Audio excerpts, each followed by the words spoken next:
ભક્તિ શું છે?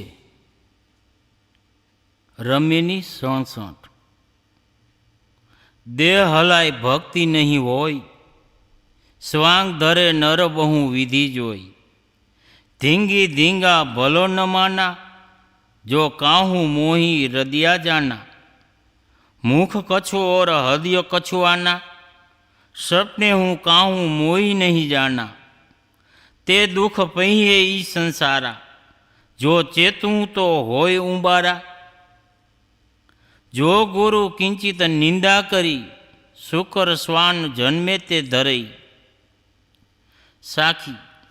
184 જીવ જંતુ મેં ભટકી ભટકી દુઃખ પાવ.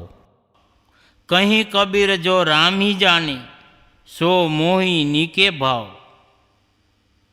આનો ભાવાર્થ કે ઘણા પ્રકારના વેશ બનાવીને ત્યાં સુધી કે પુરુષ થઈને પણ સ્ત્રીનો શ્વાંગ રચી અને પોતાને કહેવામાં ભગવાનની પ્રેસી જણાવી, જે તેમના દ્વારા નાચવા કૂદવાનો તમાશો કરવામાં આવે છે, આ ભક્તિ નથી.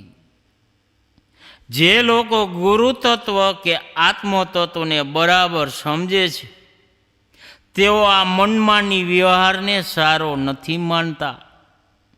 જેમના મુખમાં તો ચેતન સ્વરૂપ બોધક રામ નામ હોય, પરંતુ હૃદયમાં ભૌતિક શરીર તથા દસ્ય ભાસને જ પોતાનું લક્ષ્ય માની બેઠા હો, તેઓ સ્વપ્નમાં પણ ગુરુત્વ તથા સ્વ સ્વરૂપને સમજી શકતા નથી. સ્વ સ્વરૂપના જ્ઞાન તથા સ્થિતિને દૂર પડેલા અનેક જડભાસ અધ્યાયમાં જ મગ્ન રહેનારા જીવ આ સંસારમાં દુઃખ મેળવશે. હે માનવ, જો તું સાવચેત થાય તો જ તારો ઉદ્ધાર થશે. જે વ્યક્તિ જડ વિષય તથા મનના ભાષ અધ્યાયમાં આસક્ત થઈ ગુરુની ગુરુબોધની તથા સ્વરૂપ બોધની નિંદા કરે છે, તે સ્થૂળ બુદ્ધિવાળા જીવ કર્મધ્યાવશ ભૂંડ કૂતરા વગેરે અનેક યોનિમાં ભટકતા રહેશે. તે 84 લાખ યોનિઓમાં ભટકતા ભટકતા દુઃખ ભોગવશે. સદગુરુ કબીર સાહેબ કહે છે કે જે ગુરુ ભક્તિ કરી સત્સંગ દ્વારા નિજ સ્વરૂપ આત્મરામને સારી રીતે સમજી તેમાં સ્થિત થાય છે, તે મને વહાલા લાગે છે. વ્યાખ્યા: દેહ હલાય ભક્તિ નહીં હોય. પ્રાચીન કાળથી જ ભક્તિના નામે મોટા મોટા પ્રપંચ થતા રહ્યા છે. દેશના મોટા મોટા રાજપુરુષોને પણ પહેલા ભગવાન બનાવવામાં આવ્યા, ત્યાર પછી તેમને ઋષિયા બનાવવામાં આવ્યા. પછી કહેવાતા ભક્તો તેમની પત્ની બની ગયા અને પતિ પત્ની બનીને મંદિરોમાં તથા ભજન મંડળીઓમાં નાચવાને ગાવા લાગ્યા. આના પર કબીર સાહેબનો વ્યંગ છે. કહી કબીર સુનો હો સંતો, પુરુષ જન્મ ભોવનારી. એ લોકો પુરુષ જન્મ ધારણ કરીને પણ નારી બની રહ્યા છે. એટલે સદગુરુ કબીર સાહેબ કહે છે કે આ શ્વાંગ ધારણા કરવા એ ભક્તિ નથી, આ તો ધીંગા મસ્તી છે. ભક્તિના નામે એ ઘેલછા છે. ભક્તિનો તો મુખ્ય શબ્દાર્થ છે અલગ કરવું, અને તેનો ભાવાર્થ છે વિવેક જ્ઞાન તથા પરખ દ્વારા જડ પ્રકૃતિ પોતાના ચેતન સ્વરૂપને અલગ કરવું. પોતાના ચેતન સ્વરૂપને બધા જડ ભાષોથી અલગ કરી લેવું, પોતાની અસંગતાના બોધમાં સ્થિર થઈ જવું, એ જ ભક્તિ છે. એ ઠીક છે કે આ ઉચ્ચતમ સ્થિતિ સુધી પહોંચવા માટે વિવેક, વૈરાગ્ય, સંપન્ન, સદગુરુ તથા સંતોનો નિર્દોષ સત્સંગ અને આધ્યાત્મિક ઊંચા આદર્શની જરૂરિયાત છે. પહેલાં તો આપણને જ્ઞાન જોઈએ છે. વિવેક, વૈરાગ્ય, સંપન્ન સંતો તથા સદગુરુ દ્વારા જ મળશે. બીજી વાત, આપણી સામે એવો ઊંચો આદર્શ જોઈએ જેના દ્વારા આપણે પ્રભાવિત થઈને સ્વરૂપ જ્ઞાન પર ચાલી શકીએ.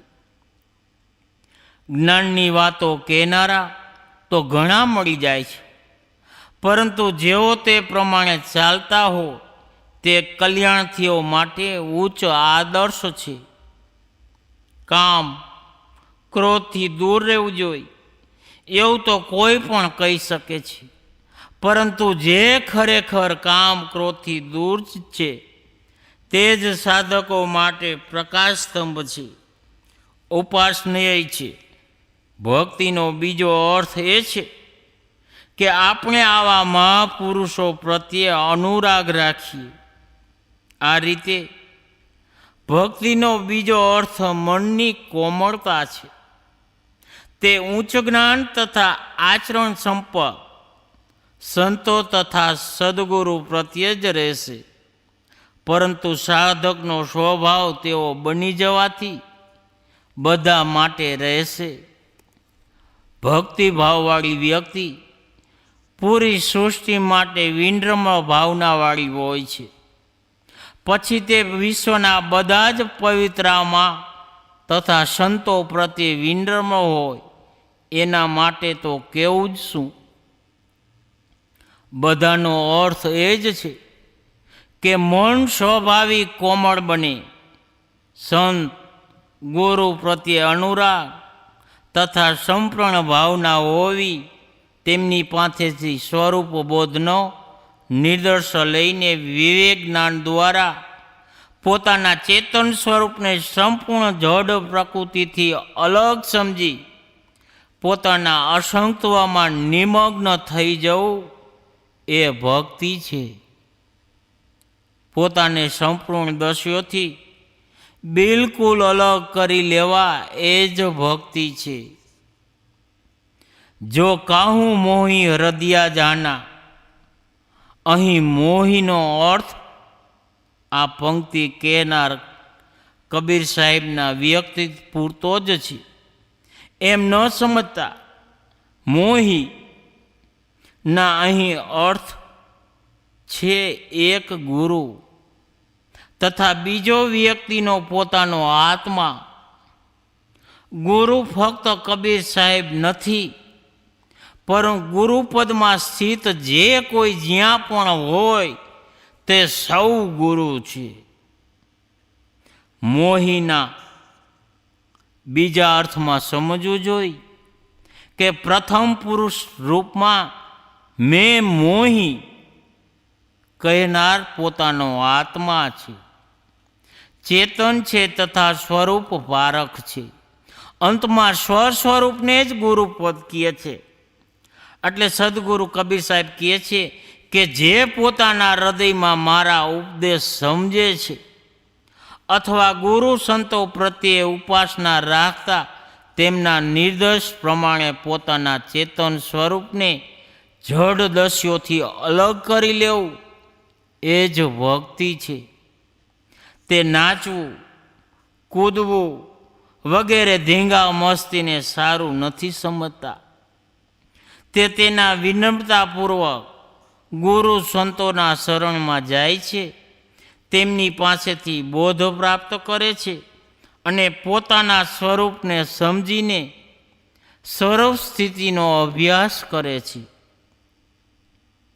મુખ કછું और हृदय कुछ आना, સપને હું કાહું મોઈ નહીં જાના.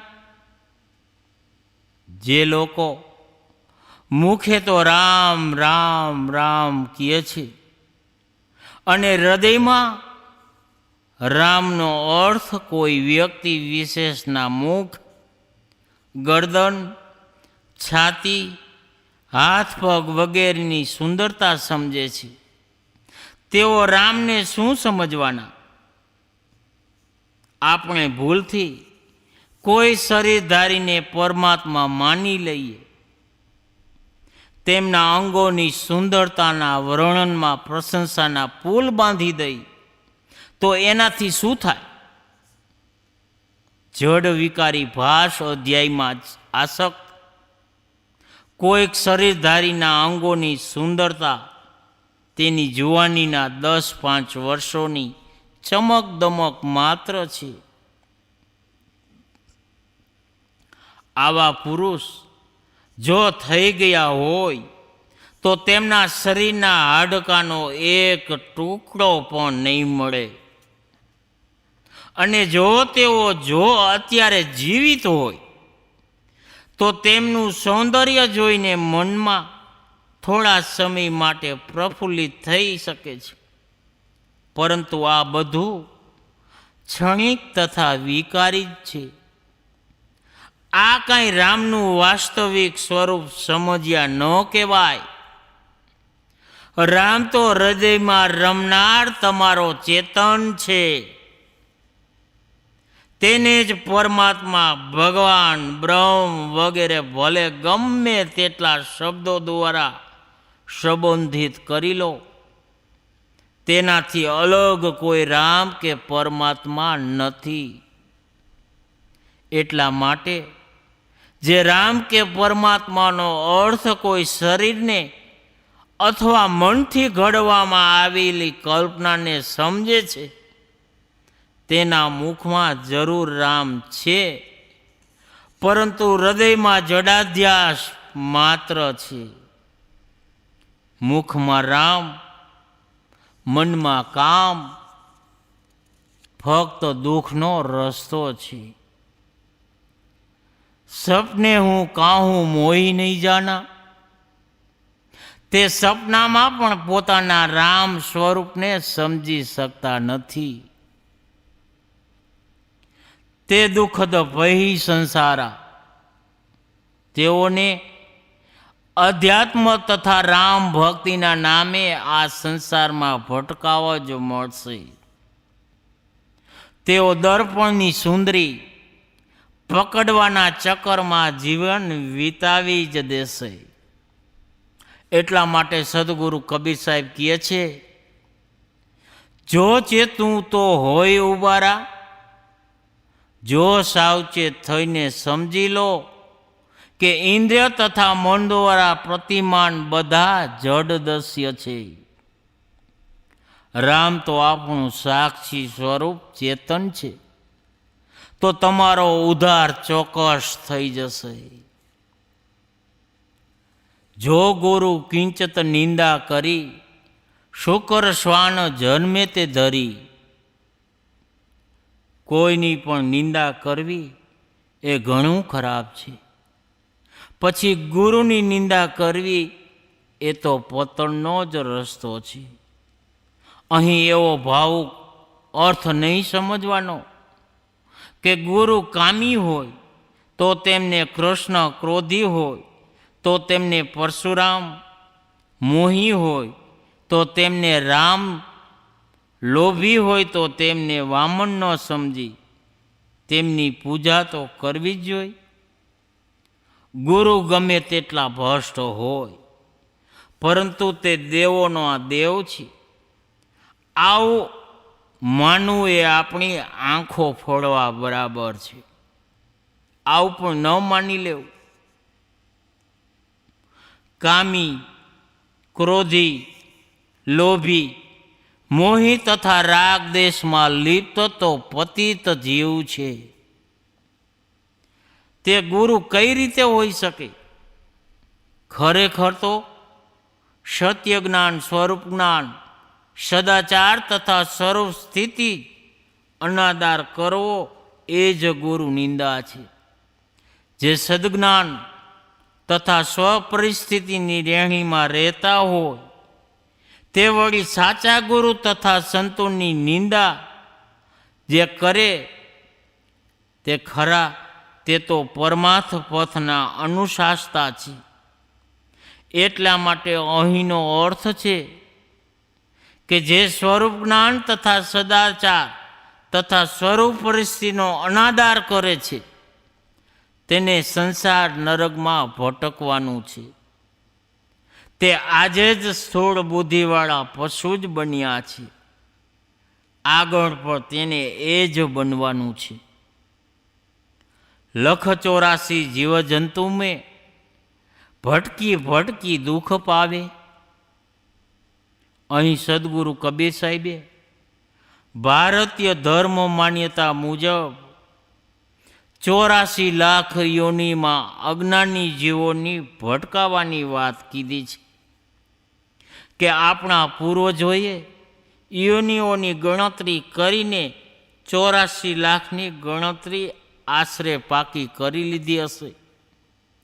ત્યાર પછી આ મુજબ કહેવાનું શરૂ કર્યું હશે, અથવા તો અનુમાનના આધારે 84 લાખ કયું હશે.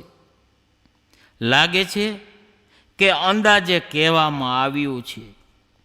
એટલે કબીર સાહેબ દેવ પણ અહીં પરંપરા મુજબની વાત કહી દીધી છે. અહીં શાબ્દિક અર્થ ન માનતા લાક્ષણિક અર્થ માનવો જોઈએ કે જીવ અને યોનિમાં ભટકે છે. કહીએ કબીર જો રામી જાને સો મોહી નીકે ભાવ. સદગુરુ કબીર સાહેબ કહે છે કે મને તે જ વહાલા લાગે છે કે જે રામને જાણે છે.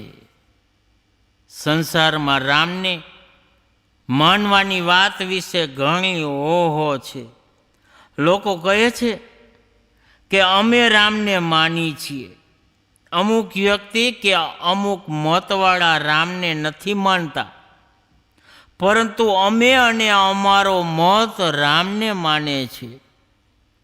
સદગુરુ કબીર સાહેબ કહે છે કે તમે રામને તો માનો છો, પરંતુ કેટલા લોકો રામને જાણો છો? અરે જાણ્યા વિના માનવું એ એક બાળ મનોરંજન છે.